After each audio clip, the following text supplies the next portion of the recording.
நம் கதையின் நாயகி அனுகிரஹா. அக்மார் குடும்ப பெண். ஒரு டிகிரி முடித்திருக்கிறாள். தற்போது 45 வயதாகிறது. அனுகிரஹாவை பார்ப்பவர்கள் அவளை சேட்டு வீட்டு என்று தான் நினைப்பார்கள். அவளுடைய மினுமினுப்பும் அவள் உடை அணியும் விதமும் அப்படித்தான் நினைக்கத் தோன்றும். அனுகிரஹா இந்த நவீன யுகத்திற்கு ஏற்றாற்போல சிந்திப்பவள். மற்றவர்கள் பார்வைக்கு அழகாக தெரிய வேண்டும், நாகரீகமாக இருக்க வேண்டும். வட இந்திய பெண்களைப் போல, சேட்டு வீட்டு பெண் போல சேலையும் உடுத்துவாள். தன்னுடைய கூந்தலை அடர்த்தியாகவும் நீளமாகவும் கருமையாகவும் பராமரித்து வருகிறாள். உடலை பராமரித்தலும் கட்டுக்கோப்பாக வைப்பதிலும் கவனமாக இருப்பாள். வீட்டிலிருந்தாலும் சரி, வெளியே சென்றாலும் சரி, அழகு தேவதையாக தான் வலம் வருவாள். அவள் அணியும் மூக்கு வளையமும் காதில் ஜிமிக்கியும் பார்க்கும் இளம்பெண்கள் கூட இவளருகில் அழகு குறைவாக தான் தெரிவார்கள். இவளுக்கு தெய்வ பக்தியும் குடும்ப உறுப்பினர்கள் மேல் அன்பும் அக்கறையும் மிக அதிகம். அனுகிரஹாவின் கணவர் ரகுராமன். காதலித்து தான் இருவரும் திருமணம் செய்து கொண்டனர். ரகுராமன் தனது காதல் மனைவியின் மீது அளவு கடந்த அன்பும் பாசமும் வைத்திருக்கிறார். இன்றளவும் மாதம் இருமுறையாவது இவர்கள் கேம் விளையாட்டில் ஈடுபடாமல் இருக்க மாட்டார்கள். பெரியவர்கள் சில வார்த்தைகளை திருமணமான பெண்களுக்காக சொல்லியிருக்கிறார்கள். கணவனின் மீது அக்கறை செலுத்துவதில் தாயாக இருக்க வேண்டும். கஷ்டங்களையும் சந்தோஷங்களையும் பகிர்ந்து கொள்வதில் நல்ல நண்பனாக இருக்க வேண்டும். நன்றாக கேம் விளையாட வேண்டும் என்று. ரகுராமன் ஒரு சிவில் இன்ஜினியர். ஓரளவுக்கு வசதியான குடும்பம். தன் மனைவியின் வார்த்தை 75 விழுக்காடு ஆதரித்து பேசுவார். மீதம் இருக்கும் 25 விழுக்காடு முரண்டு பிடிப்பார். ஆனால் அதையும் அனுகிரஹா சரிக்கட்டி விடுவாள் வசியக்காரி. அடுத்து இவர்களின் அன்பின் அடையாளம். இவர்களின் வாரிசு விஸ்வா. கல்லூரி படிப்பை முடித்து சில நாட்களே ஆகிறது. அம்மா செல்லம். அம்மா தான் இவனுடைய சிறந்த நண்பன். அந்த அளவிற்கு நண்பர்களைப் போல பழகுவார்கள். கல்லூரியில் இவனுக்கு காதல் அனுபவங்கள் பெரிதாக எதுவும் இல்லை. நண்பர்களோடு சேர்ந்து பெண்களை ரசிப்பதோடு சரி. சின்ன வயது பிரசான் போல இருப்பான். அம்மாவின் அழகில் பிறந்தவன் ஆயிற்றே. அன்று வழக்கம் போல் வேலைக்குச் சென்று தன்னுடைய பணியை கவனித்துக் கொண்டிருந்தார். புதியதாக ஒரு ஷாப்பிங் காம்ப்ளெக்ஸ் கட்டுமான பணி நடந்து கொண்டிருந்தது. கட்டிடம் 3 அடுக்குகளை தாண்டி உயரே எழுப்பும் வேலை நடந்து கொண்டிருந்தது. ரகுராமன் கீழே நின்று தனது வேலையை கவனித்துக் கொண்டிருந்த போது மேல் தளத்தில் இருந்து பெரிய மரப்பலகை சரிந்து கீழே விழ அது சரியாக ரகுராமன் தலையில் விழுந்தது. ஹெல்மெட் அணிந்து நின்றதால் நேரடியாக தலையில் அடி விழாமல் தப்பித்தார். பலகை விழுந்ததும் கீழே விழுந்தவரை அனைவரும் ஓடி வந்து தூக்கினார்கள். சிறிது நேரம் ஓய்வு எடுத்துவிட்டு மறுபடியும் வேலையில் இறங்கிவிட்டார். மற்றவர்கள் கிளம்ப சொல்லியும் கிளம்பாமல் அவருடைய வேலை முடியும் நேரத்தில் தான் வீட்டுக்கு கிளம்பினார். வீட்டுக்கு சென்றதும் அனுகிரஹாவிடம் நடந்ததை கூறினார். என்னங்க சொல்றீங்க? அச்சச்சோ, என்ன ஆச்சு? ஹாஸ்பிட்டல் போனீங்களா? ஏன் அப்பவே போன் பண்ணல? ரத்தம் நிறைய வந்துச்சா? ஏன் இப்படி அலட்சியமா இருக்கீங்க? கவனமா இருக்க மாட்டீங்களா? ஏன் அப்பவே வீட்டுக்கு வரல? இரட்டை மேற்கோள்குறி. அனுகிரஹா தன் கணவருக்கு இப்படி நடந்த விஷயத்தை கேட்டதும் பதட்டத்தில் கேள்விக்கு மேல் கேள்விகளை அடுக்கிக் கொண்டே பதறினாள். இரு ஏன் இப்படி பதறுற? எனக்கு ஒன்னும் இல்ல, அமைதியா இரு. எனக்கு பெரிய அடி பட்டுருந்தா நானே கிளம்பி வந்துருப்பேன். அதுக்குன்னு வேலை முடியுற வரைக்கும் இருந்துட்டு தான் வருவீங்களா? இந்த காலத்துலயும் ஏன் இப்படி இருக்கீங்க? பலகைக்கு பதிலா வேற ஏதாவது விழுந்துருந்தா என்ன பண்ண முடியும்? போய் சேர வேண்டியது தான். வாயை மூடுங்க. என்ன பேச்சு பேசுறீங்க? ஓகே தெரியாம சொல்லிட்டேன். கன்ஸ்ட்ரக்ஷன் வேலைனா இப்படித்தான். நிறைய பேருக்கு அடிபட்டுருக்கு. சிலருக்கு உயிரே போயிருக்கு. நீங்க எதுவும் சொல்ல வேணாம். ஹாஸ்பிட்டல் போயிட்டு வந்துடலாம் வாங்க. எனக்கு ஒன்னும் இல்ல அனு. நல்லா தூங்குனா போதும். நான் போயிட்டு ஃப்ரெஷ் ஆயிட்டு வரேன். இரட்டை மேற்கோள்குறி. அதுக்கு அப்புறம் அன்னைக்கு பொழுது போயிருச்சு. அடுத்த நாள் அனு பக்கத்து வீட்டு லேடி கூட நடந்த விஷயத்தை சொன்னாள். என்ன அனு சொல்ற? தலையிலேயே விழுந்துருச்சா? இரட்டை மேற்கோள்குறி. ஆமாக்கா. நல்ல வேலை, இந்த சாமி புண்ணியமோ ஒன்னும் ஆகல. ஆமா, இது மாதிரி முன்னாடி வேற ஏதாவது விபத்து நடந்திருக்கா? இரட்டை மேற்கோள்குறி. ஆமாக்கா. அவருக்கு இதுக்கு ஒரு ஆக்சிடென்ட் நடந்து அதுல சின்ன காயத்தோட தப்பிச்சாரு. முற்றுப்புள்ளி. எனக்கு என்னமோ சரியா படல. முற்றுப்புள்ளி. நீ எதுக்கும் ஒரு ஜோசியரை போய் பார்த்துட்டு வந்துரு. இரட்டை மேற்கோள்குறி. அப்படியா? ஆமா, ஒவ்வொரு தடவையும் ஏதோ ஆபத்து வந்துருக்கு. அதுல இருந்து தப்பிச்சிருக்காரு. நீ ஜோசியரை பாக்குறது தான் நல்லது. சரிக்கா, இன்னைக்கு அவரு வரட்டும், இதை பத்தி பேசுறேன். அன்னைக்கு வேலை முடிஞ்சு ரகுராமன் வந்ததும் அவர்கிட்ட இதை பத்தி சொன்னதும் அவர் இதுக்கு சம்மதிக்கலை. இதுக்கெல்லாம் ஜோசியர்கிட்ட போவாங்களா? என் மனசை போட்டு குழப்பிக்கிற. ஒரு தடவை என் கூட ஜோசியரை பார்க்க வர்றதுல உங்களுக்கு என்ன கஷ்டம்? ஒழுங்கா என் கூட வாங்க. இரட்டை மேற்கோள்குறி. அதுக்கு மேல ரகுராமன் வாதம் பண்ணல. அனு ஒரு முடிவு எடுத்தா எடுத்தது தான். அதுல இருந்து பின்வாங்க மாட்டாள். அடுத்த நாள் ரகுராமனும் அனுவும் ஜோசியரை பார்க்க போனாங்க. ஜோசியர்கிட்ட நடந்த விஷயத்தை சொன்னாள் அனு. ஜோசியர் சோழியை எடுத்து உருட்டிவிட்டார். விழுந்த சோழிகளை பார்த்து தன் மனதிற்குள் கணக்கு போட்டார். உங்க கல்யாணம் பெரியவங்க நிச்சயம் பண்ணி பொருத்தம் பார்த்து செஞ்ச கல்யாணமா? இல்ல, நாங்க காதலிச்சு தான் கல்யாணம் செஞ்சுகிட்டோம். இரட்டை மேற்கோள்குறி. உங்க கல்யாணத்துக்கு உங்க வீட்டு பெரியவங்க உங்களுக்கு ஜாதகம் பார்த்து பரிகாரம் எதுவும் செஞ்சாங்களா? இல்ல, அப்படி எதுவும் பண்ணல. உங்களுக்கு தாலி தோஷம் இருக்குமா? உங்க ஜாதகப்படி உங்களுக்கு முதல் தாலி நிலைக்காது. அனுக்கிரகாவுக்கு தூக்கி வாரி போட்டது. ரகுவுக்கு இதில் பெரிதாக நம்பிக்கை இல்லாதனால் அமைதியாக இருந்தார். ஐயோ, என்னங்க இப்படி சொல்றீங்க? அதுக்கு தானே உங்களை தேடி வந்திருக்கோம். இதுல இருந்து தப்பிக்க வழி சொல்லுங்க. முற்றுப்புள்ளி. அனு பதறினாள். இருங்கம்மா, பதறாதீங்க. எல்லா தோஷங்களுக்கும் பரிகாரங்களும் இருக்கு. இதுக்கும் பரிகாரம் இருக்கு. என்ன வீட்ல தகடு வைக்கணும், தாயத்து கட்டணும், பூஜை பண்ணணும், அதுக்கு செலவாகும் அதானே? ரகுராமன் சொன்னார். சார், நான் பணத்துக்காக மட்டும் இந்த தொழிலை செய்யல. 4 பேருக்கு நல்லது செய்யறதுக்காகவும் தான் இந்த தொழில் செய்றேன். அதுவும் 3 தலைமுறை எங்க குடும்பம் ஜோதிட சாஸ்திரம் படிச்சு எங்களை தேடி வர்றவங்களுக்கு எங்களால முடிஞ்ச வழியை சொல்றோம். ஜோதிடர்கள் ஒன்னும் கடவுள் கிடையாது. உங்கள் விதியை மாத்துறதுக்கு ஜோதிட சாஸ்திரம்ங்கிறது பல யுகங்களுக்கு முன்னாடி இருந்து நடைமுறையில இருக்கு. அப்போ வாழ்ந்த சித்தர்களும் ரிஷிகளும் மனுஷங்களுக்கு தேவையான எல்லாம் சொல்லி வச்சுட்டு போயிருக்காங்க. அதுல ஜோதிடமும் முக்கியமான ஒண்ணு. மகாபாரதத்துல சகாதேவன் ஒரு ஜோதிடர். அவர் தன்னோட எதிரிகளுக்கே போரில் ஜெயிக்கிறதுக்காக நாள் குறிச்சு கொடுத்தாரு. எதிரியா இருந்தாலும் தன்னை தேடி வரும் போது அவனுக்கு நல்லது செய்யணுங்கிறது தான் ஜோதிட சாஸ்திரம். இரட்டை மேற்கோள்குறி. ஐயோ, நீங்க கொஞ்சம் பேசாம இருங்க. சாரிங்க, அவருக்கு இதுல எல்லாம் நம்பிக்கை இல்ல. அதான் இப்படி பேசிட்டாரு.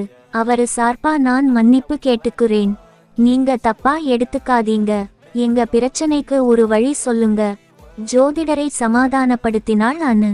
உங்களுக்கு தாலி தோஷம் இருக்குமா? உங்க கல்யாணத்துக்கு முன்னாடியே உங்க வீட்டு பெரியவங்க உங்களுக்கு பரிகாரத்தை செஞ்சுட்டு தான் கல்யாணமே செஞ்சிருக்கணும். இவருக்கு இதுக்கு முன்னாடியும் ஏதாவது ஆபத்து வந்திருக்கும், சரியா? ஆமாங்க, வந்துச்சு. உங்க தோஷம் தான் உங்க தாலியை இறக்க பாக்குது. இதுக்கு என்ன பரிகாரம் செய்யணும் சொல்லுங்க, உடனே செய்யுறேன். உங்க கல்யாணத்துக்கு முன்னாடி பரிகாரம் செஞ்சிருந்தா எப்படி செஞ்சிருப்பாங்க? ஒரு வாழை மரத்தை வச்சு உங்களுக்கு தாலி கட்டிட்டு அந்த வாழை மரத்தை வெட்டுவாங்க. அதாவது உங்களோட முதல் கணவர் உங்களை விட்டு போயிட்டார்னு அர்த்தம். அப்போ உங்களுக்கு அடுத்ததா கட்டுற தாலி 2வது தாலி.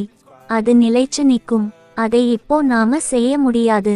அதுக்கு பதிலா இந்த தாலியை பலம் இழக்க வச்சுட்டு இன்னொரு தாலியை கட்டிக்கிட்டா இவருக்கு வந்த பிரச்சனைகள் விலகிடும். ஹோ, அப்போ இப்போவே இன்னொரு தாலியை கட்டிக்கிட்டா பிரச்சனை தீந்துருமா? முழுசா கேளுங்க. இன்னொரு தாலி கட்டிக்கிறதுனா அது நீங்களாவே கட்டிக்கிறதோ இல்ல இவர் கட்டிவிடுறதோ கிடையாது. வேற ஒருத்தர் கையால கட்டிக்கணும். என்னது? 2 பேருமே ஷாக் ஆகி கேட்டாங்க. ஆமா, இந்த பரிகாரம் எப்படினா? சில குழந்தைகளுக்கு பரிகாரம் பண்ணுவாங்க. எப்படினா, தன்னோட குழந்தையை தன்னோட தாய் மாமன் கிட்ட விற்கணும். அதுக்கு அப்புறம் கொஞ்ச நாள் கழிச்சு பணம் கொடுத்து திரும்ப வாங்கணும். அது ஒரு பரிகாரம். அது மாதிரி இதுல உங்களுக்கு வேற ஒருத்தர் தாலி கட்டும் போது இவர் கட்டுன தாலியோட பவர் போயிடும். அதுக்கு அப்புறம் இவர் உங்க கணவர் இல்ல. இப்போ யாரு தாலி கட்டுறாங்களோ அவர்தான் கணவர். இரட்டை மேற்கோள்குறி. ஏங்க, இதெல்லாம் போய் நாங்க எப்படி? ரகுராமன் குறுக்கிட. நீங்க பேசாம இருங்க. அவரு சொல்லி முடிக்கட்டும் முற்றுப்புள்ளி. நீங்க சொல்லுங்க. ரெண்டாவதா தாலி ஏறினதும் இவர் கட்டுனதை அவுத்துருங்க. அந்த நிமிஷத்துல இருந்து இவர் உங்க கணவர் இல்ல. அதாவது சம்பிரதாயப்படி. அதுக்கு அப்புறம் இவருக்கு எந்த ஆபத்தும் இல்ல. இரட்டை மேற்கோள்குறி. அப்போ இவரு திரும்ப எனக்கு தாலி கட்ட முடியாதா? வேணாம், இதெல்லாம் உங்க வீட்டுக்கு மட்டும் தெரிஞ்சு தானே பண்ண போறீங்க. ஊருக்கேவா சொல்லி செய்ய போறீங்க? உங்க கழுத்துல இருக்கிற தாலி பார்க்க புதுசா தெரியும். யாராவது கேட்டா கயிறு மாத்துனேன்னு சொல்லிடுங்க, அவ்வளவு தானே. மற்றபடி நீங்கள்லாம் ஒன்னாத்தான் இருக்க போறீங்க. இரட்டை மேற்கோள்குறி. அப்படி இன்னொருத்தர் மூலமா தாலி கட்டிக்கிட்டு இவரு கூட இருக்கிறதால இவருக்கு பிரச்சனை இல்லைல. இரட்டை மேற்கோள்குறி. தாலி கட்டி ஒரு மாசம் நீங்க இவரு கூட இருக்காதீங்க. அதுக்கு அப்புறம் எப்பவும் போல இருந்துக்கோங்க. இரட்டை மேற்கோள்குறி. இதையெல்லாம் கேட்டுக்கொண்டிருந்த ரகுராமனுக்கு கோபம் தலைக்கேறியது. அதை வெளியே காட்டிக் கொள்ளாமல் இருந்தார். சும்மாவே ஜோசியத்துல நம்பிக்கை இல்லை. இதுல தன் பொண்டாட்டி கழுத்துல இன்னொருத்தன் தாலி கட்டணும்னு சொன்னா கோபம் வராதா பின்ன? எல்லாம் சரிங்க. யாரை தாலி கட்ட சொல்றது? ரொம்ப வயசு அதிகம் உள்ள ஆம்பளை தாலி கட்டுனா உங்களுக்கும் உங்க கணவருக்கும் தர்மசங்கடமா இருக்கும். உங்க பையனையே கட்ட சொல்லுங்க. உங்க வீட்டோட முடிஞ்சிரும். இரட்டை மேற்கோள்குறி. ரகுவுக்கு என்ன சொல்றதுன்னு தெரியலை. தன் பொண்டாட்டியை முறைச்சு பார்த்தார். பதிலுக்கு அணு பார்வையிலேயே மிரட்டினாள். என்ன முறைப்பு பேசாம இருங்கன்னு சொல்ற மாதிரி பார்த்தாள். சரிங்க, அப்போ எங்க வீட்டுலயே வச்சு தாலி கட்டிக்கலாமா? வீட்டுல செய்யறதை விட கோவில்ல செஞ்சா ரொம்ப நல்லது. இரட்டை மேற்கோள்குறி. சரிங்க, அப்போ கோவில்லையே செய்யுறோம். அணுவுக்கு தன் கணவனை காப்பாற்ற வழி கிடைத்த நிம்மதி. ரகுராமனுக்கு சொல்ல முடியாத வெறுப்பு. 2 பேரும் வீட்டுக்கு வந்தாங்க. 2 பேரும் வீட்டுக்கு வந்ததும் அனு அவரு சொன்ன மாதிரி பரிகாரம் செஞ்சாகணுமா? கண்டிப்பா செஞ்சாகணும். எவ்வளவு பெரிய பிரச்சனை இது! முன்னாடியே தெரிஞ்சிருந்தா எப்பவோ பண்ணிருப்பேன். ஹேய், பரிகாரம்னா ஏதோ கோவிலுக்கு போய் அர்ச்சனை பண்ணுங்க இல்ல அபிஷேகம் பண்ணுங்கன்னு சொன்னா பரவாயில்ல. தாலி கட்ட சொல்றதெல்லாம் ஒரு பரிகாரமா? எனக்கெல்லாம் இதுல சுத்தமா விருப்பம் இல்ல. இதை பண்றதே நீங்க நல்லா இருக்கணும்னு தான். இப்படிலாம் பேசாதீங்க. எந்த பிரச்சனை என்ன பரிகாரம் செய்யணுமா அதைத்தானே செய்யணும். அவரு சொன்னது சரிதான். கல்யாணத்துக்கு முன்னாடி தாலி தோஷம் இருக்கிற பொண்ணுங்களுக்கு பரிகாரம் பண்ணுவாங்க. அதை செஞ்சிருந்தா இப்போ பிரச்சனையே வந்திருக்காது. இதெல்லாம் யாராவது பார்த்தா என்ன நினைப்பாங்க? என்ன பிரச்சனை உங்களுக்கு? நாம இதை செய்ய போறது கிராமத்துல இருக்கிற நம்ம குலதெய்வம் கோயில்ல தான். அது காட்டுக்குள்ள இருக்கு. அங்க திருவிழா நேரத்தை தவிர மத்த நாள்ல ஆள் நடமாட்டமே இருக்காது. அங்க வந்து யாரு பார்க்க போறாங்க? புது தாலியை கட்டிட்டு பழைய தாலியை கழட்ட போறோம், அவ்வளவு தானே. இதனால யாருக்கும் எதுவும் தெரிய போறது இல்ல. இதுல உங்களுக்கு என்ன பிரச்சனை? நீங்க கட்டுன தாலியை கழட்டுறதால நீங்க என் புருஷன் இல்லைன்னு ஆகிருமா? நான் உங்க பொண்டாட்டி இல்லைன்னு ஆகிருமா? நாம எப்பவும் போல தானே இருக்க போறோம். தாலி கட்டி ஒரு மாசத்துக்கு மட்டும் நாம ஒன்னா இருக்க வேண்டாம்னு சொல்லிருக்காரு. அந்த ஒரு மாசம் மட்டும் சார் பட்டினி கிடக்கணும், அவ்வளவு தானே. சிரித்து கொண்டே சொன்னாள். இவ ஒருத்தி எப்போ எதை பேசுறா பாரு. சரி, விஸ்வா கிட்ட ஒரு வார்த்தை கேட்டியா? இரட்டை மேற்கோள்குறி. அவன் என் புள்ள. நான் சொன்னா அவன் வேணாம்னா சொல்ல போறேன். இப்பவே கூப்பிடுறேன் பாருங்க. விஸ்வா, இங்க வா. இரட்டை மேற்கோள்குறி. விஸ்வா ரூம்குள்ள இருந்து வெளியே வந்தான். என்னம்மா? விஸ்வா, நம்ம குலதெய்வம் கோயிலுக்கு போய் ஒரு பரிகாரம் செய்ய போறோம். இரட்டை மேற்கோள்குறி. ஹோ, முற்றுப்புள்ளி. போலாமே. என்ன பரிகாரம் திடீர்னு? இன்னைக்கு நாங்க ஒரு ஜோதிடர்கிட்ட போயிருந்தோம். அவர் இந்த பரிகாரத்தை செஞ்சா நம்ம குடும்பத்துக்கு நல்லதுன்னு சொன்னாரு. அதான் போறோம். அப்படியா? சரி, என்ன பரிகாரம்? ஒண்ணுமில்ல, நீ அம்மா கழுத்துல தாலி கட்டணும், அவ்வளவு தாண்டா. வாவ், அப்படியா? என்னடா அம்மா கழுத்துல தாலி கட்டணும்னா வாக்கிற? அவ்வளவு சந்தோஷமா உனக்கு? ரகுராமன் கேட்டார். பின்ன இவ்வளவு அழகான பொண்ணு கழுத்துல தாலி கட்டணும்னா யாரு வேணாம்னா சொல்லுவாங்க? இரட்டை மேற்கோள்குறி. இதை கேட்டு அனுகிரகா வெட்கத்தோடு சிரித்தாள். டேய், அது உன் அம்மாடா. இரட்டை மேற்கோள்குறி. அம்மா தான்பா. இல்லைன்னு சொன்னேனா? நீங்க வேணும்னா இப்போ கூட அம்மா போட்டோவை மேட்ரிமோனி வெப்சைட்ல போட்டு பாருங்க. எவ்வளவு புரோபோசல்ஸ் வருதுன்னு பாருங்க. இவ்வளவு கியூட்டா ஒரு பொண்ணு கிடைச்சா நான் நீன்னு போட்டி போட்டுக்கிட்டு வருவாங்க. இரட்டை மேற்கோள்குறி. இதை கேட்க கேட்க அனுவோட முகம் வெக்கத்துல சிவந்தது. அங்க பாருங்க, இப்போவே பொண்ணுக்கு கல்யாண கலை வந்துருச்சு முகத்துல. இரட்டை மேற்கோள்குறி.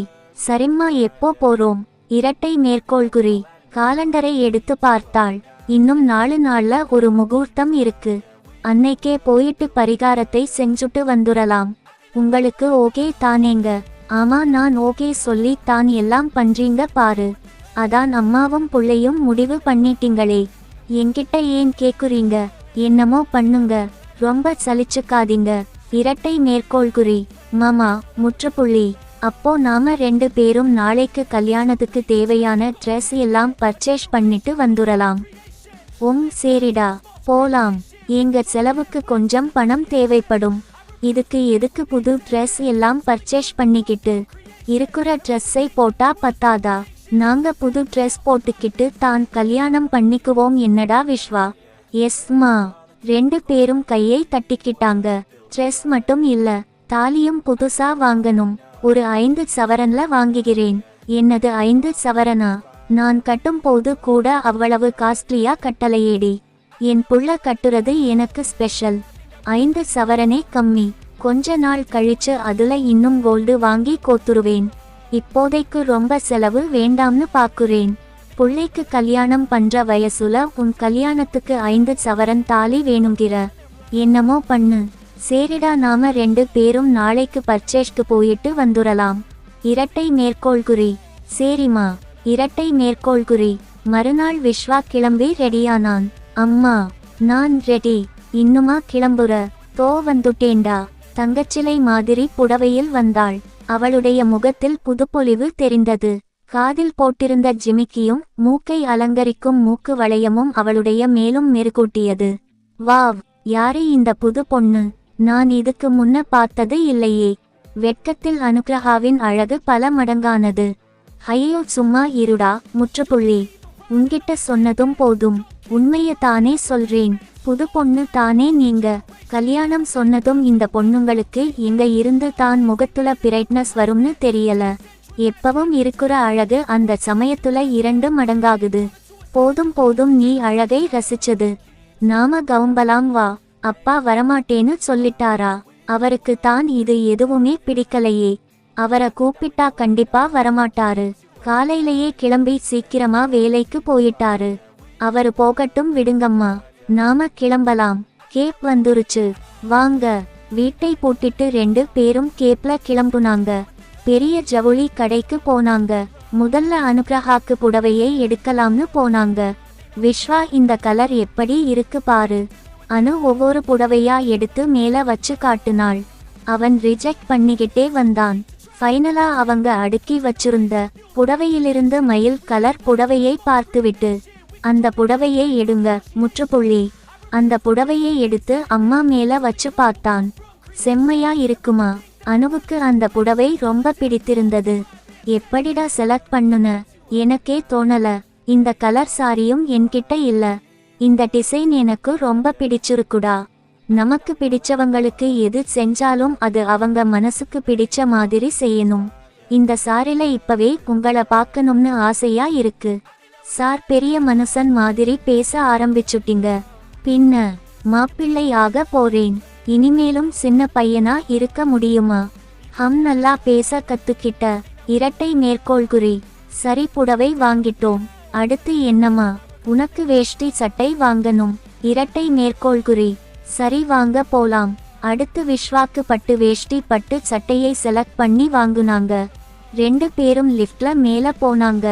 அந்த செக்ஷன்ல வெறும் லேடிஸ் தான் இருந்தாங்க. மாமா, இங்க தான் நிறைய டிசைன்ஸ்ல வச்சிருக்காங்களே, அப்புறம் ஏன்மா இந்த ஓல்டு மாடலை வாங்குறீங்க? அம்மாக்கு மட்டும் கேக்குற மாதிரி காதுல சொன்னான். நான் இந்த மாடலை தாண்டா ரொம்ப நாளா யூஸ் பண்றேன். இதுவே கம்ஃபர்டபுளா தான் இருக்கு. புது மாடல் எல்லாம் எதுக்கு? இதுல என்ன வெக்கம்? முற்றுப்புள்ளி. இதெல்லாம் வாங்கி போட்டுக்கிறதுக்கு தானே விக்கிறாங்க. என்னங்க நான் சொல்றது? நமக்கு பிடிச்சதை வாங்கி போடுறதுல எதுக்கு தயக்கம்? சேல்ஸ் கேள் கிட்ட கேட்க அந்த பொண்ணு சிரித்து கொண்டே சொன்னாள். ஆமா சார், இதுல தயங்க வேண்டிய அவசியமே இல்ல. நமக்கு பிடிச்சதை வாங்கி போட்டுக்க வேண்டியது தான். இதெல்லாம் அவங்க தான் போடணும் இவங்க தான் போடணும்னு இல்ல. நிறைய பேரு அப்படி தான் யோசிக்கிறாங்க. இதெல்லாம் மாடல்ஸ் ஆக்ட்ரஸ் தான் போடணும்னு பேசிட்டு சிம்பிளா வாங்கிட்டு போவாங்க. அவங்க மட்டும் என்ன வானத்துல இருந்தா குதிச்சு வந்தாங்க? காசு கொடுத்தா யாருக்கு வேணாலும் கிடைக்கும். போட்டு பார்த்து ரசிக்க வேண்டியது தான். நீங்க ஆம்பளைய இருந்தாலும் செலக்ட் பண்றீங்க சார். முற்றுப்புள்ளி. உங்க டேஸ்ட் நல்லா இருக்கு. Thank you miss Ramya sir. Thank you miss Ramya. I am Vishwa. Okay sir. Sir அப்புறம் இதை பாருங்க. அந்த பொண்ணு ஒரு பாக்ஸை எடுத்து இவங்க முன்னாடி வைத்தாள். பாலிவுட் நடிகைகள் போட்டிருக்க மாதிரி நைட் ட்ரெஸ் தான் அது. விஸ்வா இதெல்லாம் வேணாம்டா, அப்பா கொன்னுருவாரு. ஆமா, அப்படியே நீங்க அப்பாவுக்கு பயப்படுற ஆளு தான். அப்படியே கேட்டாலும் இதை போட்டு காட்டணுமா வேண்டாமான்னு கேளுங்க. அவரு சைலண்ட் ஆகிருவாரு. இவன் சொல்லாட்டியும் அனு இப்படித்தான் புருஷனை சமாளிப்பாள். கரெக்டா சொல்றானேன்னு ஆச்சரியப்பட்டாள். இந்த பேக்கேஜையும் சேர்த்து பில் போட்டுருங்க. இரட்டை மேற்கோள்குறி. உன்னைய கூட்டிட்டு வந்தேன் பாரு. முற்றுப்புள்ளி. போடா. சலித்து கொண்டு சொன்னாள். ட்ரெஸ் எடுக்கிற வேலை முடிந்ததும் நகை கடைக்கு போனாங்க. அங்கு விதவிதமாக தாலி வைக்கப்பட்டிருந்தது. அம்மா, இந்த டிசைன் தாலி வாங்கிக்கோங்க, நல்லா இருக்கு. தாலியெல்லாம் அப்படி டிசைன் பார்த்து வாங்க முடியாது விஸ்வா. ஒவ்வொரு பிரிவு ஆளுங்களுக்கும் ஒவ்வொரு விதமான தாலி இருக்கு. காலத்துக்கு ஏத்த மாதிரி எவ்வளவு விதவிதமா நகைகள் வந்தாலும் தாலி மட்டும் மாறாது. நம்ம ஆளுங்களுக்கு இந்த தாலி தான் கட்டணும். தாலியை எடுத்து காட்டினாள். ஹோ, தாலியில இவ்வளவு விஷயம் இருக்கா? சேரி, கயிறுல போட போறீங்களா? செயின்ல போட போறீங்களா? மஞ்சள் கயிறு தான். வசதிக்காக செயின்ல போட்டாலும் மஞ்சள் கயிறு தான் ஸ்பெஷல். இந்த பரிகாரத்துக்கும் அது தான் நல்லது. அப்போ மத்த நகை எதுவும் வாங்கலையா? வேணாம்டா, ரொம்ப செலவு எதுக்கு? என்னோட கல்யாண நகை எல்லாம் அப்படியே தான் இருக்கு. அதை நகை கடையில கொடுத்து புதுசு மாதிரி வாஷ் பண்ணி வாங்கிக்கலாம். அப்போ பக்கத்துல செயின்கள் அழகா பார்வைக்கு வச்சிருந்தாங்க. இது என்ன செயின்? இது வேஸ்ட் செயின் சார். மாமா, இது ஒண்ணு வாங்கிக்கலாம், உங்களுக்கு அழகா இருக்கும். இரட்டை மேற்கோள்குறி. அதெல்லாம் எதுக்குடா? கல்யாணத்துக்கு தான் ஒட்டியானம் போட்டுக்குவேன்ல. அனுகிரகா இது ஒரு பரிகாரம் என்பதை மறந்து அடுத்த கல்யாணமாகவே நினைக்க ஆரம்பித்து விட்டாள். அது கல்யாணத்துக்கு ஓகேமா? நீங்க டெய்லி ஒட்டியானம் போட்டுக்கிட்டே சுத்த முடியுமா? இந்த செயின் எப்பவும் உங்க இடுப்புல இருந்தா நல்லா இருக்கும்ல. அவளுக்கும் போட்டுக்க ஆசை தான். ஆனாலும் இந்த வயசுல எதுக்குன்னு சின்ன தயக்கம். எதுக்கு விஸ்வா இதெல்லாம்? நீங்க சும்மா இருங்க. இவங்க சைஸ்க்கு செயின் காட்டுங்க. இரட்டை மேற்கோள்குறி. செயினை எடுத்து வச்சாங்க. விஸ்வா அதில் ஒரு செயினை செலக்ட் செய்தான். இதை வாங்கிக்கலாமா? உங்களுக்கு பிடிச்சிருக்கா? நீ செலவு தான் இழுத்து விடுற. இதுவே ஓகே தான். இரட்டை மேற்கோள்குறி. இது ஓகே, பேக் பண்ணிடுங்க சார். நாவல் ஜுவல்ஸ் கூட இருக்கு, பாக்குறீங்களா? ஹோ, என்னம்மா பார்க்கலாமா? டேய், நீ பேசாம இரு. அதெல்லாம் வேணாம், கிளம்பு. முதல்ல போய் பில் பே பண்ணு. இப்ப வேணாம் சார், கொஞ்ச நாள் கழிச்சு வருவோம், அப்போ வாங்கிக்கிறோம். அனுகிரகா இவனை ஒரு மாதிரி பார்த்தாள். பின்பு பர்ச்சேஸை முடித்து கொண்டு வீட்டுக்கு வந்து சேர்ந்தாங்க. அம்மா, இன்னும் என்ன வாங்க வேண்டியது இருக்கு. இரட்டை மேற்கோள்குறி. அவ்வளவு தாண்டா? சாமி கும்பிட மட்டும் பூ பழம் இதெல்லாம் வாங்கணும். நாம கோவிலுக்கு போகும் போது அதெல்லாம் வாங்கிக்கலாம். இரட்டை மேற்கோள்குறி. அம்மா, நமக்கு மாலை. இரட்டை மேற்கோள்குறி. ஆமா அல்ல, நான் மறந்துட்டேன். மாலைக்கு ஆர்டர் கொடுத்துடலாம். அப்படியே பிரைடல் மேக்கப்க்கு சொல்லிடலாம். நான் என்ன புதுசாவா கல்யாணம் பண்றேன்? மேக்கப் எல்லாம் பண்ணிக்கிட்டு போறதுக்கு பிரைடல் மேக்கப் எல்லாம் வேணாம்டா. இரட்டை மேற்கோள்குறி. மமா, முற்றுப்புள்ளி. பிளீஸ், எனக்கு இது தானே முதல் கல்யாணம். கல்யாண பொண்ணு அலங்காரமா இருக்க வேணாமா? இரட்டை மேற்கோள்குறி. உங்க அப்பாவுக்கு தான் பிரஷர் ஏறும். சரி, அப்போ காலையில சீக்கிரமா கிளம்பி பார்லர் போயிட்டு மேக்கப் முடிச்சுக்கிட்டு அங்க இருந்து கோயிலுக்கு கிளம்பிரலாம். ஆனா என்னைய யாரும் அப்படி பாத்துற கூடாதுடா, என் மானமே போயிரும். சரிமா, இந்த ஊர் பார்லர் எதுவும் வேணாம். நாம போற வழியில எந்த பார்லர் இருக்குன்னு நெட்ல பார்த்து அவங்களை காண்டாக்ட் பண்ணி கேக்குறேன். அப்படியே மேக்கப் பண்ணிக்கிட்டு போயிரலாம். இரட்டை மேற்கோள்குறி. சரிடா, என்னமோ நடக்குறதெல்லாம் மறுபடியும் என்னோட கல்யாணத்தை ஞாபகப்படுத்துது. என்னோட கல்யாண டைம்ல இப்படித்தான் ஒன்னா செஞ்சோம். ரொம்ப பரபரப்பா இருந்துச்சு. பொண்ணுங்களுக்கு வாழ்க்கையில ஒரு தடவை தான் அந்த மாதிரி நடக்கும். ஆனா எனக்கு செகண்ட் டைம் நடக்குது. அதுவும் உங்க வீட்டுக்காரர் முன்னாடி கல்யாணம் நடக்குது. You are very lucky. இரட்டை மேற்கோள்குறி. டேய் சும்மா இருடா நீ வேற. இரட்டை மேற்கோள்குறி. சரி சரி ரொம்ப வெக்கப்படாதீங்க. கல்யாணத்துக்கு மாப்பிள்ளைக்கு என்ன சீர்வரிசை கொடுக்க போறீங்க? அந்த நேரம் ரகுராமன் வீட்டுக்கு வந்தாரு. இதோ வந்துட்டாரு, அவர்கிட்டயே கேட்டுக்கோ. என்னது என்கிட்ட கேட்கணும்? பர்ச்சேஸ் எல்லாம் முடிச்சு காசை காலி பண்ணிட்டு வந்தாச்சா? அதெல்லாம் வாங்கிட்டோம். என்னை கட்டிக்கிறதுக்கு வரதட்சணை கேக்குறான். என்ன கொடுக்க போறீங்க? சிரித்து கொண்டே கேட்டாள். உன் அப்பா வீட்டுல கேளு அதெல்லாம். அது நான் என் அப்பா வீட்டுல இருந்து கல்யாணம் பண்ணிக்கிட்டு வரும் போது தான் என் அப்பா வரதட்சணை கொடுப்பாரு. இப்போ நீங்க தான் கொடுக்கணும். இரட்டை மேற்கோள்குறி. உஷ், போய் சாப்பாட போடுடி. ரகுராமன் கோவத்தை காட்ட முடியாமல் பேசினார். சரி சரி போய் கை கழுவிட்டு வாங்க. விஸ்வாவும் அனுவும் சிரித்து கொண்டனர். அடுத்த நாள் விஸ்வா தன்னோட அம்மாவுக்கு கை கால்களில் மெஹந்தி போட்டு அழகுபடுத்தினான். அம்மாவின் கல்யாண நகைகளை பாலிஷ் போட்டு வாங்கிட்டு வந்தான். மருதாளி பரிகார நாள் விடியற்காலை நேரம். வாங்க நேரம் ஆச்சு. இன்னும் என்ன பண்றீங்க? கார் வெயிட் பண்ணிட்டு இருக்கு. வந்துட்டேன் கத்தாத. இரட்டை மேற்கோள்குறி. விஸ்வா, நீ கவும்பிட்டியா? நான் எப்பவோ ரெடிமா. கார்ல எல்லாத்தையும் எடுத்து வச்சுட்டேன். உங்க 2 பேருக்காக தான் வெயிட்டிங். பரவாயில்லையே முற்றுப்புள்ளி. சரி சரி வாங்க நேரம் ஆகுது. 3 பேரும் காரில் ஏறி கிளம்புனாங்க. விஸ்வா, அந்த பார்லர் அதெல்லாம் பேசிட்டேன்மா. என்ன பார்லர்? ரகுராமன் புரியாமல் கேட்டார். அப்பா கிட்ட சொல்லலையாமா? இது சாதாரண விஷயம் தானே. இதுல என்ன சொல்லிக்கிட்டுன்னு தான் சொல்லல. ஹேய், என்கிட்ட சொல்ல மாட்டியா? அதுக்கு நீங்க 2 பேரும் மட்டும் போயிட்டு வர வேண்டிய தானே. நான் எதுக்கு? இப்போ எதுக்கு கோவப்படுறீங்க? மேக்கப் போடுறது பெரிய விஷயமா? நான் வேணாம்னு சொன்னேன். அவன் தான் போற வழியில செஞ்சுட்டு போயிரலாம்னு சொன்னான். இப்போ கூட ஒன்னும் இல்ல. பார்லர் எல்லாம் போக வேணாம். முகத்தை திருப்பிக்கிட்டு சொன்னாள். மாமா, என்னம்மா? எனக்காக ஒன்னும் நீ எதையும் மாத்திக்க வேணாம். அப்புறம் என்னால தான் போச்சுன்னு இதை சொல்லி சொல்லி காட்டிக்கிட்டு இருப்ப. என்ன செய்யணுமோ செஞ்சுக்கோ. பார்லர் இருக்கும் இடம் வந்ததும் 3 பேரும் இறங்குனாங்க. ரகுராமன் வெளியவே வெயிட் பண்ண விஸ்வா அம்மாவை உள்ளே கூட்டிச் சென்றான். உள்ளே விட்டுவிட்டு வெளியே வந்து காந்திருந்தான். ரகுராமனும் விஸ்வாவும் வெளியே காத்து கொண்டிருக்க 1 மணி நேரம் கழித்து வெளியே வந்தாள் அனு. ரகுராமன் அசந்து போய் பார்த்தார். நம்மள கல்யாணம் பண்ணும் போது கூட இவ இவ்வளவு அழகா ரெடியாகலையே. இப்பா வேற லெவல் இருக்கீங்கம்மா. உங்களுக்கு கல்யாணம் ஆகிருச்சுன்னு சொன்னா யாரும் நம்ப மாட்டாங்க. கல்யாண பொண்ணு மாதிரி இருக்கீங்க. மாதிரி என்ன? கல்யாண பொண்ணு தானே நீங்க. சும்மா இருடா. ரகுராமன் கடுப்புடன் நின்று பார்த்து கொண்டிருந்தார். சரி சரி போலாம், வண்டில ஏறுங்க. முகத்தை இறுக்கமாக வைத்து கொண்டு சொன்னார். 3 பேரும் கார்ல கிளம்பினாங்க. கார்ல போகும்போது, எங்க முகத்தை உம்முன்னே வச்சிருக்கீங்க. கோவிலுக்கு போகும்போது சந்தோஷமா வாங்க. ஆமா, ரொம்ப சந்தோஷமா தான் இருக்கு. இரட்டை மேற்கோள்குறி. ஹையே ரொம்பத்தான். இரட்டை மேற்கோள்குறி. குலதெய்வம் இருக்கும் கோவிலுக்கு போய் சேர்ந்தாங்க. கோவிலுக்கு கொஞ்ச தூரத்துக்கு முன்னதாகவே கார் நின்று விட்டது. என்னம்மா, இங்க இருந்து நடந்து தான் போகணுமா? ஆமாடா, இதுக்கு மேல வண்டி போறதுக்கு பாதை இல்ல. பாதை குறுகலா இருக்கும். நடந்து போலாம். நம்ம கொண்டு வந்த பை எல்லாம் எடுத்துக்கோங்க. காடு மாதிரி இருக்கே. ஏன் இங்க வந்து கட்டுனாங்க?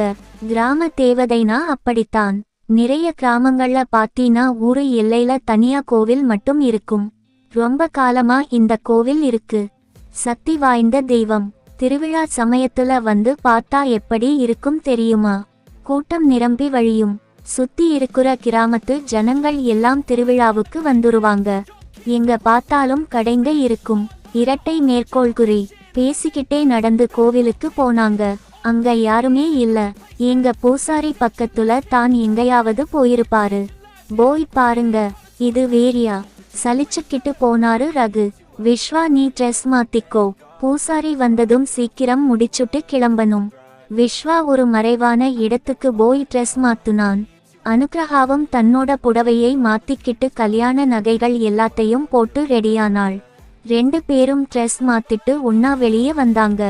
விஸ்வா தன்னோட அம்மாவின் அழகை பார்த்து வாயை பிளந்தான்.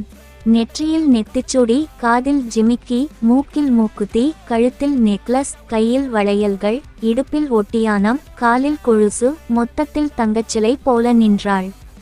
மாமா, ஐயோ என்னம்மா இவ்வளவு அழகா இருக்கீங்க, சான்ஸே இல்ல, உங்க கல்யாணத்துல கூட நீங்க இவ்வளவு அழகா இருந்திருக்க மாட்டீங்க, நான் ரொம்ப லக்கி, இவ்வளவு அழகான பொண்ண கல்யாணம் பண்ணிக்க போறேன். இரட்டை மேற்கோள்குறி. அனுவுக்கு வெட்கம் தாங்க முடியவில்லை. ஹே போடா, நீ வேற, எப்போ பாரு வெட்கப்பட வைக்கிற, பொண்ணுங்க வெட்கப்படுறதை பாக்குறதே தனி அழகு தான். எவ்வளவு அழகா இருக்கு தெரியுமா நீங்க வெட்கப்படும் போது, என் கண்ணே பட்டுரும் போல இருக்கு. கண்மை வச்சிருக்கீங்களா? இரட்டை மேற்கோள்குறி. எதுக்குடா திருஷ்டி பொட்டு வைக்க போறியா? பின்ன முற்றுப்புள்ளி. கண்ணு பட்டுருச்சுனா, என் ஒய்ஃப்க்கு ஏதாவது ஆச்சுனா என்னால தாங்க முடியாதுல. விஸ்வா தன்னைய ஒய்ஃப்னு சொன்னதை கேட்கும் போது அனுவுக்கு ஏதோ மாதிரி இருந்துச்சு. விஸ்வா கண்மை எடுத்து அம்மாவுக்கு திருஷ்டி பொட்டு கன்னத்தில் வைத்தான். அதே நேரம் ரகுராமன் பூசாரியை அழைத்து கொண்டு வந்து கொண்டிருந்தார். இவன் செய்வதை கவனித்து கொண்டு வந்தார். பூசாரி ரொம்ப வயசானவரா இருந்தாரு. இவங்களை பார்த்துட்டு, என்ன ஏதோ பரிகாரம் பண்ணணும்னு சொன்னீங்க, இங்க பொண்ணும் மாப்பிள்ளையும் நிக்கிறாங்க, கல்யாணம் பண்ணி வைக்கணும்னு சொல்லவே இல்லையே, கல்யாணத்துக்கு முன்னாடி பதிவு பண்ணி ரசீது வாங்கணுமே, ஏன் வாங்கல? பொண்ணும் பையனும் எதுவும் ஓடி வந்துட்டாங்களா? கல்யாணத்துக்கு பதிவு செஞ்சிருந்தா இன்னும் 2 பூசாரியை வர சொல்லிருப்பேன்ல, நான் ஒரு ஆளு என்ன பண்ண முடியும்? அந்த வயசான பூசாரி சொல்லி முடிக்கிறதுக்குள்ளேயே மூச்சு வாங்குனார். அவர் சொன்னதை கேட்டு அனுவும் விஸ்வாவும் சிரிக்க, ரகு அவங்களை முறைச்சாரு. நீங்க நினைக்கிற மாதிரி இது கல்யாணமெல்லாம். ரகு அந்த பூசாரிக்கு விளக்கம் சொல்ல போனார். அனு இடை புகுந்து, இப்போ எதுக்குங்க விளக்கம் எல்லாம், நான் பேசிக்கிறேன் நீங்க இருங்க என்று ரகுவிடம் கூறிவிட்டு, சாமி எங்களுக்கு ஒரு நெருக்கடி, அதான் திடீர்னு வரவேண்டியதா போயிருச்சு, நான் கோவிலுக்கு எவ்வளவு கட்டணும்னு சொல்லுங்க, கட்டிடுறோம், சாமிக்கும் அபிஷேகத்துக்கு பணம் கட்டிடுறோம், உங்களுக்கு செய்ய வேண்டியதை நல்லபடியா செஞ்சுடுறோம், முற்றுப்புள்ளி. நீங்க எங்களுக்கு நல்லபடியா நடத்தி கொடுங்க. பரவாயில்லையே, இந்த பொண்ணு தெளிவா பேசுதே, விவரமான பொண்ணா தான் பார்த்துருக்கீங்க, சரி சரி, அர்ச்சனைக்கு எல்லாம் வாங்கிட்டு வந்திருக்கீங்களா? எல்லாத்தையும் ஒரு தட்டுல வச்சு தாலியையும் அதுல வச்சு கொடுங்க, எல்லாம் கொண்டு வந்திருக்கோம் சாமி. அனுகிரகா ஒரு தாம்பூல தட்டில் பூ, பழம் எல்லாத்தையும் வச்சு தாலியையும் அதுல வச்சு கொடுத்தாள். பூசாரி அதை வாங்கிட்டு போய் ஆரம்பிச்சாரு. ஹேய், அவர்கிட்ட ஏன் இது பரிகாரம்னு சொல்லல? அவரு தான் தெரியாம பேசுறாரு, நீயும் சேர்ந்து பேசுற, இது வெறும் பரிகாரம்னு சொல்ல வேண்டிய தானே என்றார் ரகு. அட்டா, இப்போ அவருக்கு புரிய வச்சு என்ன ஆக போகுது? அவரு கல்யாணத்துக்கு செய்யுற மாதிரி தானே இப்போ செய்வாரு, செய்யட்டுமே, அதுல என்ன பிரச்சனை இப்போ? சாதாரண ஒரு கயிறுல மஞ்சளை தடவி அதை கழுத்துல கட்டுனாலே அது கல்யாணம் தாங்க. நாம இவ்வளவு விஷயம் பார்த்து செஞ்சிருக்கோம், இது கல்யாணம் இல்லையா பின்ன? அது மட்டும் இல்ல, ஜோசியர் சொன்னது ஒரு விஷயம்தான், எனக்கு முதல் கல்யாணம் நிலைக்காது, 2வது கல்யாணம் தான் நிலைக்கும், அதுக்கு தான் அவரு தாலி பரிகாரம்னு வேற மாதிரி சொன்னாரு. இப்போ இந்த பூசாரி கல்யாணம் பண்றதா நினைச்சு செஞ்சா தான் நமக்கு முழு பலனும் கிடைக்கும். இவரு வயசானவரா இருக்கிறதால நாம புரிய வைக்கிறதுக்கு முன்னாடி அவராவே கல்யாணம்னு முடிவு பண்ணிட்டாரு. இதுவும் நமக்கு சாதகம் தான், நீங்களும் இதை கல்யாணமாவே பாருங்க, புரியுதா? அனு பேசியதில் ரகுராமன் வாயடைத்து போனார். கடைசில என்னையும் இது கல்யாணம்னு நம்ப வச்சுட்டாளே. சரி, நான் வரும்போது ஏதோ செஞ்சுகிட்டு இருந்தானே, என்னது? அதுவா? எனக்கு கண்ணு பட்டுற கூடாதுன்னு திருஷ்டி பொட்டு வச்சுவிட்டான், ரொம்ப முக்கியம். பூசாரி தீபாராதனை காட்டினார். அனு தன்னோட குடும்பத்துக்கு எந்த பிரச்சனையும் வரக்கூடாதுன்னு வேண்டிக்கிட்டாள். பூசாரி மாலையை கொண்டு வந்து கொடுத்து 2 பேரையும் போட சொன்னார். அனு வெட்கப்பட்டுக்கிட்டே மாலையை போட, விஸ்வா சிரித்து கொண்டே மாலையை போட்டான். பூசாரி தாலியை கொண்டு வந்து விஸ்வா கிட்ட கொடுத்தார். தம்பி, இந்த பக்கம் நின்னு கட்டு, 3 முடிச்சு போடணும், சரியா? இரட்டை மேற்கோள்குறி. சரிங்க. விஸ்வா தாலியை வாங்கிக் கொண்டு அவர் சொன்னபடி நின்று கொண்டு தாலியோடு அம்மாவை பார்க்க, அவள் புதுப்பெண்ணை போல வெட்கத்துடன் தலை குனிந்து நின்று கொண்டிருக்க, நடப்பதை வெறுப்போடு ரகுராமன் பார்த்து கொண்டிருக்க, தம்பி கட்டுப்பா, பூசாரி சொன்னதும் விஸ்வா தாலியை தன்னோட அம்மாவின் கழுத்தில் கட்டினான். பூசாரி ரகுராமன் கையில் பூவை கொடுத்து போடுங்க போடுங்க நூ சொல்ல வெறுப்போடு பூவை போட்டார். தலை குனிந்த அனுக்கிரஹா தாலியை வாங்க அம்மாவின் கழுத்தில் 3 முடிச்சு போட்டான் விஸ்வா.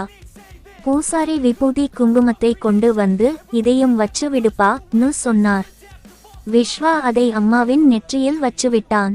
அந்த நிமிடம் அனுக்கிரஹா தானாக தன்னோட புது தாலியை தூக்கி காட்டினாள். இது தான் பொண்ணுங்க குணம். தாலியில் குங்குமம் வச்சுவிட்டான் விஸ்வா. சரி, எல்லாம் நல்ல படியா முடிஞ்சுது. தம்பி, நீ பொண்ணு கையை பிடிச்சுக்கிட்டு கோயில் பிரகாரத்தை ஒரு தடவை சுத்தி வா. விஸ்வா அம்மாவின் கையை பிடித்தான்.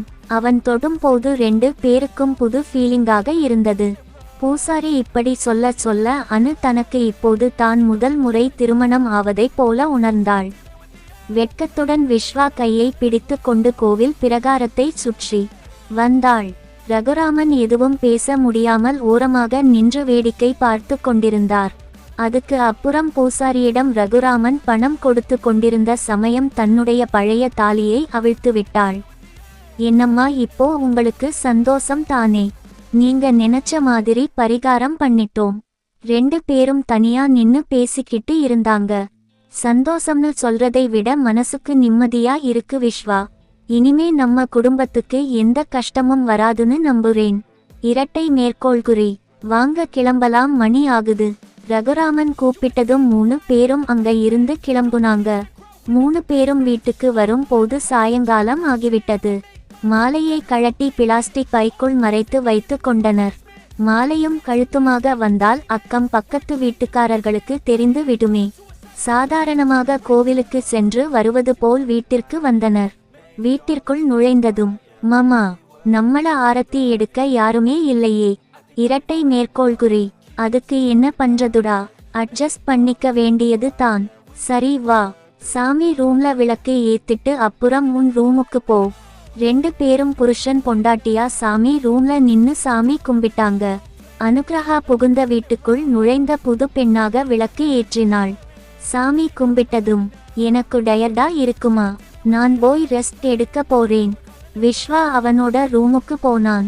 ஆமா, காலையில இருந்து மூட்டை தூக்கி டயர்டு ஆயிட்டான். அப்படியே அனு தன்னோட ரூமுக்கு போயிட்டு அந்த புடவையை அவிழ்த்து விட்டு வேறு புடவையை மாற்றி கொண்டு வந்தாள். ஏங்க டீ போடவா? தலை வலிக்குது. முதல்ல டீயை போடு. அனு டீயை போட்டு கொண்டு வந்து தனது முன்னாள் கணவரிடம் கொடுத்துவிட்டு புதிய கணவனுக்கு டீயை கொண்டு போனாள். விஸ்வா பனியனும் ஷர்ட்ஸும் போட்டு கொண்டு மொபைலை பார்த்து கொண்டிருந்தான். ரெஸ்ட் எடுக்கிறேன்னு வந்துட்டு மொபைலை நோண்டிக்கிட்டு இருக்கியா? இந்தா டீயை குடி. காலையில இருந்து மொபைல் யூஸ் பண்ணல, அதான் பார்த்துக்கிட்டு இருந்தேன். அப்புறம் உங்களுக்கு ஹாப்பி தானே? நீங்க ஆசைப்பட்ட மாதிரி பண்ணியாச்சு. மனசுக்கு திருப்தியா இருக்கு. இனிமேல் நமக்கு எந்த பிரச்சனையும் வராதுன்னு நம்புறேன். எனக்கு இது வெறும் பரிகாரம் நடந்த மாதிரி தெரியல. கடவுள் சாட்சியா நமக்கு கல்யாணம் நடந்துருக்கு. இரட்டை மேற்கோள்குறி. ஆமாடா, முற்றுப்புள்ளி. எனக்கும் கல்யாணம் செஞ்சுகிட்ட ஃபீல்ல தான் இருக்கேன். ஒரு பையன் ஒரு பொண்ணு கழுத்துல மஞ்சள் கயிறை கட்டுனாலே அது கல்யாணம் தான். நாம நல்ல நாள் பார்த்து கோயிலுக்கு போய் முறைப்படி செஞ்சுகிட்டதும் கல்யாணம் தானே. இரட்டை மேற்கோள்குறி. அப்போ இனிமேல் நீங்க என் ஒய்ஃப் தானே? இரட்டை மேற்கோள்குறி. ஹா ஹா முற்றுப்புள்ளி. இதை அப்பா கிட்ட எதுவும் சொல்லிராத. அவருக்கு இது எதுவுமே பிடிக்கலை. இதுல நான் உனக்கு ஒய்ஃப்னு சொன்னா அடிக்க வந்துருவாரு. ஹா ஹா. அனு யதார்த்தமாக பேசினாள். நான் இப்போ உங்ககிட்ட கேக்குறேன்மா, நமக்கு இன்னைக்கு நடந்தது கல்யாணம் தானே? முற்றுப்புள்ளி. அப்போ நீங்க எனக்கு ஒய்ஃப் தானே? ஹே, சும்மா விளையாடாத. எனக்கு வேலை இருக்கு, நான் போறேன். பதில் சொல்லிட்டு போங்கம்மா. போடா, எனக்கு வேலை இருக்கு. அனு அந்த ரூமில் இருந்து கிளம்பினாள். ஆனால் விஸ்வா கேட்ட கேள்வி அவளுக்குள் கேட்டுக்கொண்டே இருந்தது. என்ன இவன் இப்படி கேக்குறான்? இன்னைக்கு நடந்தது கல்யாணமா? ஆமா, கல்யாணம் தான். தமிழ்நாட்டுல பிறந்த பொண்ணுங்களுக்கு தாலிங்கிறது சாதாரண விஷயம் இல்ல. அந்த தாலியை ஒருத்தன் கட்டிட்ட அவனை புருஷனா நினைக்கிறது தானே நம்ம நாட்டோட கலாச்சாரம். இன்னைக்கு நடந்தது கல்யாணங்கிறதை என்னோட மனசு முழுசா ஏத்துக்கிச்சு. அப்போ விஸ்வா இனிமே என் புருஷனா இல்ல மகனா? கடவுளே, என்னைய ஏன் இப்படி சோதிக்கிற? அவன் தாலி கட்டுற வரைக்கும் என் மனசுல இப்படி எந்த குழப்பமும் இல்ல. ஆனா இப்போ அவன் கேட்டதுல இருந்து என் மனசு சஞ்சலப்படுதே. விஸ்வா எனக்கு மகனா புருஷனா? இரட்டை மேற்கோள்குறி. குழப்பத்தோடு தன் வேலைகளை செய்யத் தொடங்கினாள். கொஞ்ச நாள் கழிஞ்சு மீண்டும் அந்த சாமியாரை சென்று சந்தித்தார்கள். அந்த சாமியார் நல்லபடியா கல்யாணம் முடிந்ததா? நல்லது. இனி இந்த தோஷம் முடியணும்னா ஒரு விஷயம் இருக்கு, அதையும் நீங்க செஞ்சுட்டீங்கன்னா கண்டிப்பா இந்த தோஷங்களை விட்டு போயிடும்னு சொன்னாரு.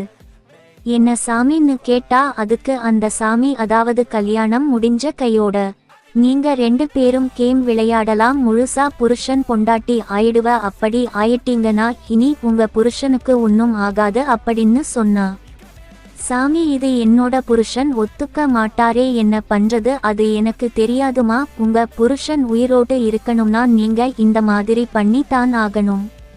சரி அப்படின்னு சொல்லிட்டு வீட்டுக்கு கிளம்பலாம். புருஷனுக்கு தெரியாம நாம தான் பையன் கூட சேர்ந்து கேம் விளையாடணும். பையனும் இதுக்கு ஒத்துப்பான்னு சொல்லிட்டு நான் நினைக்கிறேன். அடுத்த பாகத்துல எப்படி நானும் என்னோட மகனும் கேம் விளையாடணும் பார்ப்போம்.